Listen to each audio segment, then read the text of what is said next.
दैनिक आहार है वचन का प्यारा उपहार, रोज का है ये आत्मा का पोषण संसार। हर शब्द में छुपी है ईश्वर की पुकार। आओ सुनो समझो जीवन में लाओ प्यार।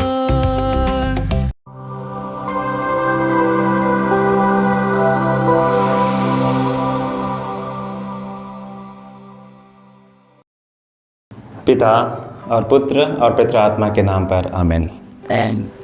ख्रिस्त में मेरे प्यारे भाई और बहनों, आज के सुसमाचार में निकोदेमुस यीशु के पास आता है।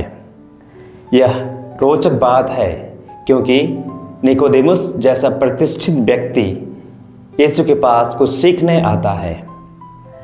निकोदेमुस स्वयं फरीसियों के अव्वल दर्जे का शिक्षक था।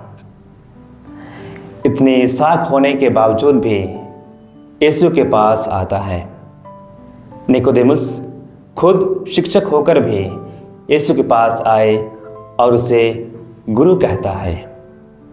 यीशु के महान कार्यों को देखकर वह समझ जाता है कि यीशु एक धार्मिक व्यक्ति थे।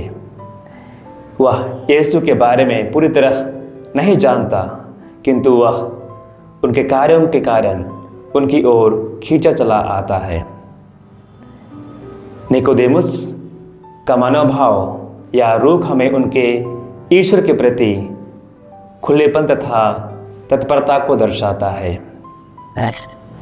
यीशु स्वयं यहूदियों से कहते हैं कि उनके कार्यों को देखें और परखें। हम संत यूहन्ना के सुसमाचार अध्याय 10 पद संख्या 38 में पढ़ते हैं, मुझ पर विश्वास नहीं करने पर भी तुम कार्यों को ही देखकर विश्वास करो, जिससे यह जान जाओ और समझ लो कि पिता मुझ में है और मैं पिता में हूँ।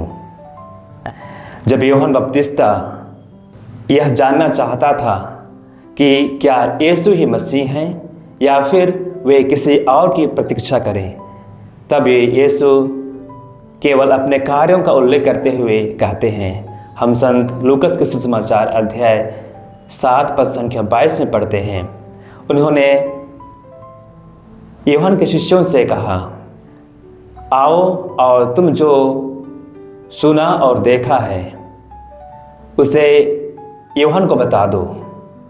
अंधे देखते हैं, लंगड़े चलते हैं, कोढ़ी शुद्ध किए जाते हैं, बहरे सुनते हैं, मुर्दे जिलाए जाते हैं, दरिद्रों को सुसमाचार सुनाया जाता है। ख्रिस्त में मेरे प्यारे भाई और बहनों, यीशु के कार्य स्वर्ग राज्य के आने के चिन्ह थे। हमें कार्यों की गंभीरता को गहराई से समझना तथा उन पर विश्वास करना चाहिए। हमें अपने दैनिक जीवनचर्या के छोटे बड़े कार्यों में ईश्वर की उपस्थिति को देखना तथा महसूस करते हुए हमारे विश्वास में गहरा बनने की कोशिश करना चाहिए। ईश्वर हमारे जीवन में अपने मुक्ति कार्यों के द्वारा हमें विश्वास करने के लिए आमंत्रित करते हैं। आइए हम निकोदेमुस के समान विश्वास में गहराई की ओर बढ़ें और यीशु ख्रिस्त में विश्वास करें।